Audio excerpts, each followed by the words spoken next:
Hey there, I always promise I'd keep it real with you. So while I want to be positive here and always provide solutions and hope, I also want to be very real about what it is we're going through and what it is we're going to go through. So, first of all, let's talk about what we're going to go through. Trump has begun to make his cabinet picks, as I believe I said in the video I posted yesterday. And it's the same clown show that we expected.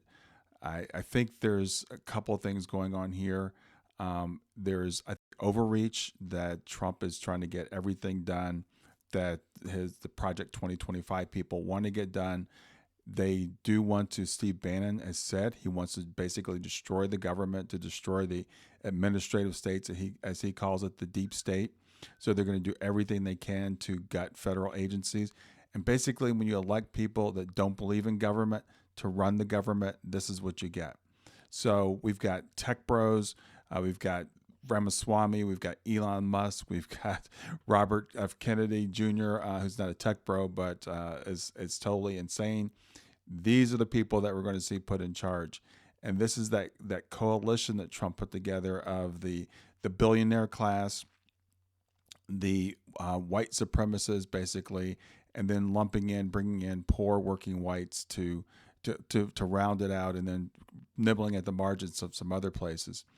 So it's going to get worse. It's going to get worse before it gets better. So we can look forward to better days, maybe in a couple years, but we're going to see government become. If you think it's dysfunctional now, it's going to really become dysfunctional. And people might think you don't need the government, but wait till a hurricane rolls through your place, or tornado, or some other natural disaster, or wait till you start to see the outbreaks of disease coming because we're not regulating the food industry. When we see that fluoride taken out of the water, when we see people not taking vaccines, wait till we start to see the impacts of these things. You're gonna wish you had the government there to take care of you a little bit.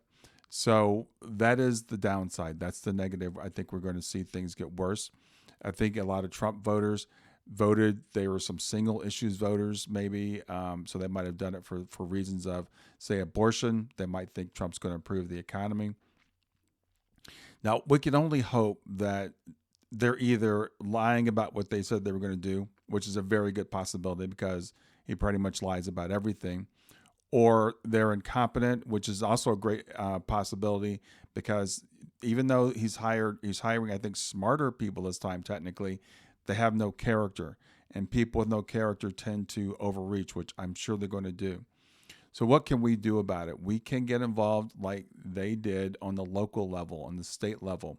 We can put pressure on our Congress people.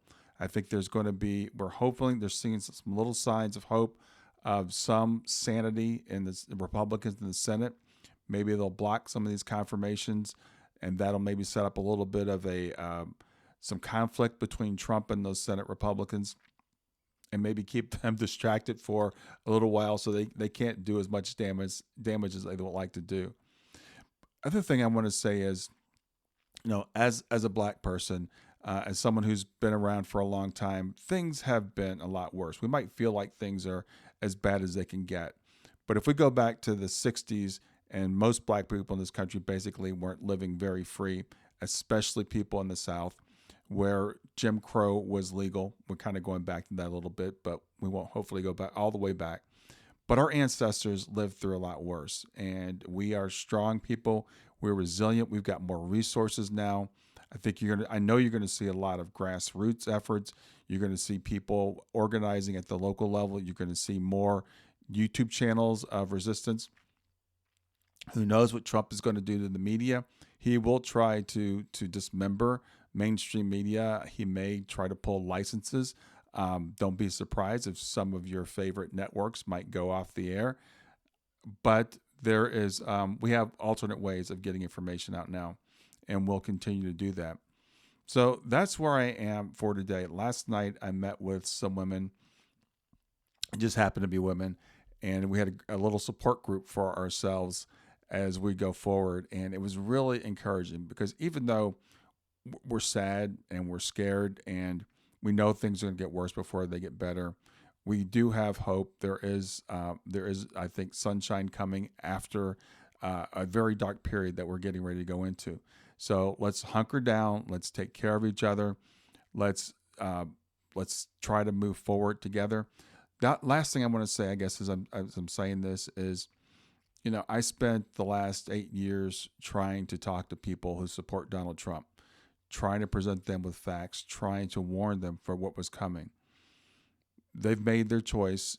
We have to suffer along with them. I've said this before, but I'm not really in the mood to talk to them right now. And there's no point. There's no good that's going to come of it. Some people can be told things. Some people have to be shown things. Some people have to experience things. And America is about to experience what we have chosen.